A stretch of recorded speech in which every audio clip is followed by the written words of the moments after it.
So recently I was talking to my friend Longman, and he asked me a question that's like, so Tosin, who do you think is right between Russia and Ukraine? And as a skeptic, I had to tell him, hey, bro, this is not a easy answer. On the 24th of February, 2022, Russia rolled tanks into Ukraine, and I found myself looking at the screen. I was glued to the screen, something that my father used to do there when he was watching like NT or this looking for like international news. And I found myself stuck to my computer screen, watching frame by frame, Twitter space, seeing a whole new war unfold right there as an African. And having this unique perspective is really strange and is really different, because I saw the brave people of Ukraine, standing against the big ammo tank and the big, war machine of Russia rolling down their streets. I saw normal human beings throwing Molotov cocktails at tanks, really brave men and women fighting to keep their land, keep, their freedom. And for anybody watching these videos, it is very, very easy for you to jump to the side of the Ukrainians, see them fighting for their lands, fighting for their freedom. But I took a step back and I looked at the war, took a wider view at the whole war. And what I understood was that the West was racking points on the information war, and they were winning. Every single station, every single blogger, every single YouTuber, it was profitable. People start posting pictures, talking about the Ukraine war. And all of a sudden, everywhere was saturated with the plea to support the Ukrainians. But on the right side, there were some secluded news channels that were trying to give perspective from the Russian side that nobody was really looking at. Okay, so we all saw the battle for the heart of Kiev. We all saw the Ukrainians pushing Russians back to the Belarusian border. We all saw the war in Kharkiv, the Ukrainian blazing through and pushing the Russian back. And these were really great victories for the Ukrainians, the first, sense of attack. And then moving to the right side, the first few clips from Vladimir Putin, the speech where he had the conversation about the bullet points why he was invading Ukraine. And in his points, some of the things that really cut across and people should really pay attention to is the fact that he said the Russians living there were being maltreated. He said there were Nazis in Ukraine and they're starting to infiltrate the government and they are going to denazify the Ukrainian peninsula. This was a very, very straight red line from the West, because in the civilized world, going across people's border to really steal land or grab land is a no-no. We all saw what Vladimir Putin did with Crimea, and the whole world couldn't do anything because everybody was trying to not get into a fight. We understand that if wars are bloody, and even though Ukrainians were seeking this same help the first time, they didn't get it because the whole world was playing the okay, is your big brother, why are you doing this to your, to your junior sister? Stop it, Russia, yeah, bad guy, don't do that anymore. Everybody was kind of drawing lies and, giving some, because nobody really wants to be invested in this war. Nobody really wants, to be a part of the war. And when this happened, it became a big deal for the Westerners to really draw a line and say, okay, this is where Putin stops. As the world watches how Russia is invading Ukraine and bombing its cities, most Russian media are telling a different story. Мариуполь с высоты птичьего полета. Печальные, конечно, кадры, жуткая картина. Националисты, отступая, пытаются не оставить камня на камне. Да, вот жилые кварталы, дома. With the same images, Russian viewers got a different narrative from what Ukrainians and most viewers were watching. The local council says Russian forces who've surrounded the port city have reduced it to ashes. Mariupol está siendo castigadísima, bombardeada prácticamente todos los días desde que empezó la guerra.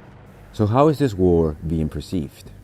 Everything from the left-wing media started sounding like a stalemate, because the same talking point that Vladimir Putin is going to crush your land, is going to own it, it's not going to stop. After he's done with Ukraine, he's going to go into Poland, he's going to go into Finland.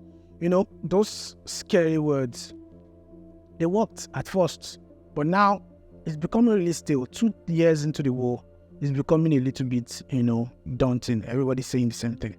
But we're starting to hear a voice coming from the right-hand side of the war.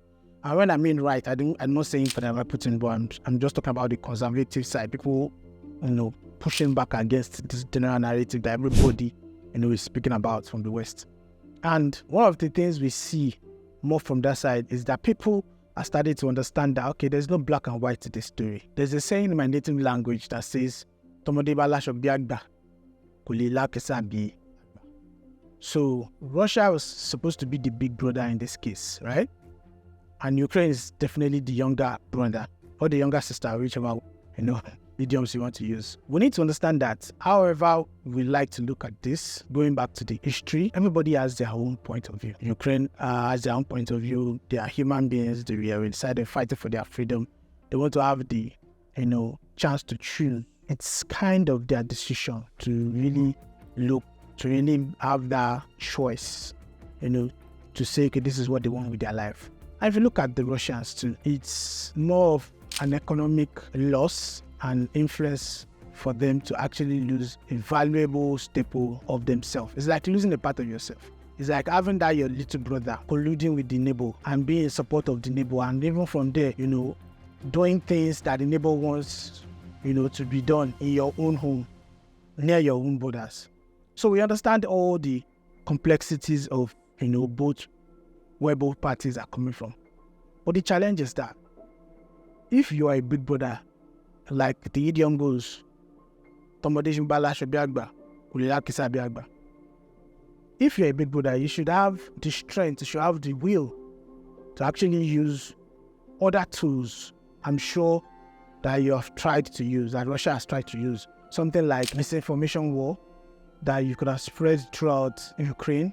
You could have bribed their officials. You could have sponsored more pro-Russian politicians into their parliament to really fight for, more of the pro-Russian way and, slowly lure people into this Russian culture.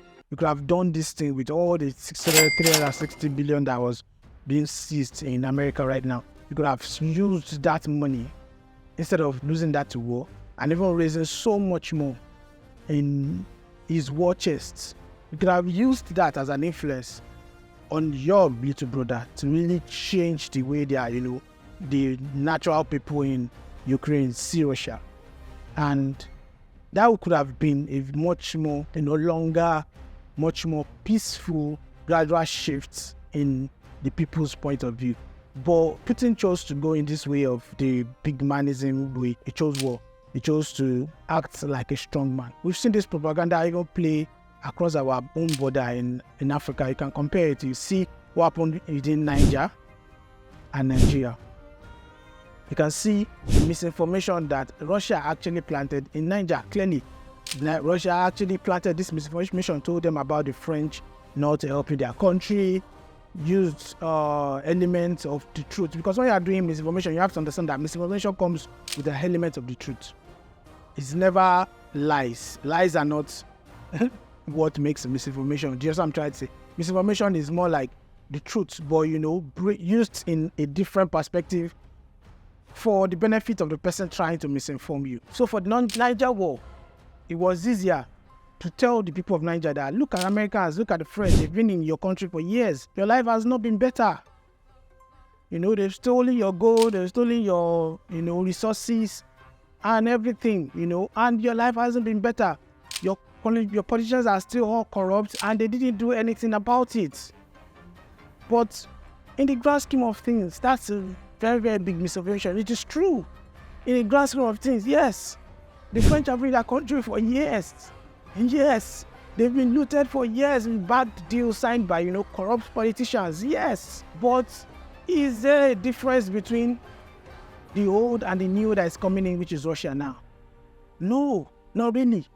Russia has been in another country called the Democratic Republic of Congo, a smaller country, for years now.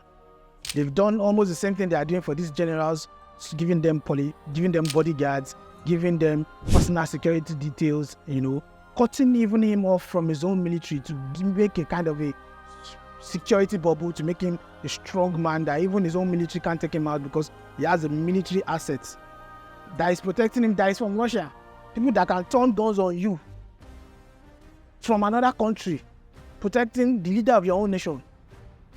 It's a very, very tricky way of looking at things, but it's the same old coming around. And one thing I like about the comparison is that when the West was trying to influence our own president, our own strongman, Tinubu, to really make that move, show himself. There was something about, the wisdom and the pushback of Nigerians, especially the Hausas. Kudos to the Hausas, actually, because they don't get enough credit. Pushing back so much to say, we are not going to fight this fight. We're not going to fight our brothers and sisters to make a statement for the West. So if you look at this, there's no really right or wrong in this situation. It would have made more sense for Nigeria to be able to stand its ground because, number one, we are the leader in ECOWAS, we're the leader of the major player in African Union. It would have been a very, very, good time for Nigeria to say, oh, this is our stance. We are not going to, allow you to do anyhow. We're not going to allow you to break away. This is our stance, and we enforce it. We actually have the military, we have the capability to actually pull it off. But at what cost? At what cost to the people of Nigeria? At what cost to the people of Nigeria? There is a bigger wisdom somewhere in which I think the Russia and Ukraine could learn from this. Isn't that the big man way, the strong man way, isn't always the best. We can look at the lives that has been lost right now in Ukraine. We can look at the lives that has been lost currently with the people of Russia. And some way, somehow, there could have been another way of sorting this out. But what do I know? I'm just a skeptic.